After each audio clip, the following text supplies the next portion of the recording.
Hello, congratulations. What do you think about this fight in Arkadiusz Włosek today? No, rozumiem. Ďakujem za gratuláciu. Thank you for congratulations. Som veľmi šťastný za tento zápas, pretože vieme, že Arek je veľmi kvalitný super. I'm very happy for this fight because we know that Arek is top fighter in striking. Yeah. A sme radi, že máme víťazstvo doma. And we are glad that we won. Yeah. What was the game plan for this fight? Aký bol game plan? Gameplan bol to, čo ste videli. The game plan was what you saw in the cage. Did anything about Arkadiusz Włosek surprise you during in this fight? Vedeli sme, robil to, čo sme od neho očakávali, že sme vedeli, že je dobrý, čiže neprekvapil ma ničím špeciálnym. No. We know that he has good wrestler, good striking, so no. What's next for you? Fight with Phil? Počkáme na nejakú ponuku, keby prišla ponuka s Philom, ale medzi tým zatiaľ máme naplánovaný zápas v Bratislave pod RFA, ale pokiaľ by prišiel zápas s Philom, tak samozrejme bude mať prednosť. We're waiting for Title fight? Title fight, yeah.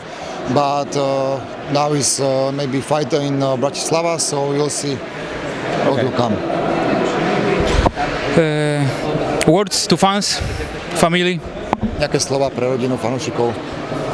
Samozrejme ďakujem na prvom mieste rodine, pretože ju to stojí veľa síl, keď nejsom doma, musím trénovať.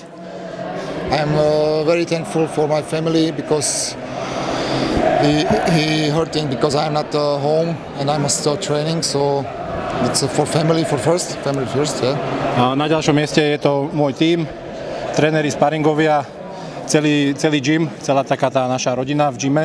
For second place is my coaches, my sparring partners, whole gym. Gym family. Yeah, gym family, friends. And my partners, my sponsors, Also my friends. And friends. Yeah, and fans. And fans. You're the best skills today.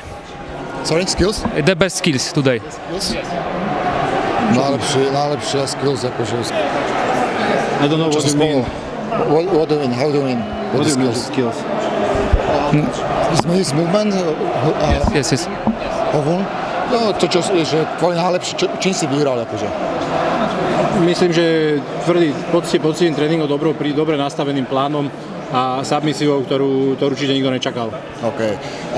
It's dedication in my trainings and mainly is, I think, a rare submission. Maybe submission of the night or year. Tvoje slovo. Okay, that's it. Thank you so much. Thank you so much. Thank you guys. Thank you. Thanks.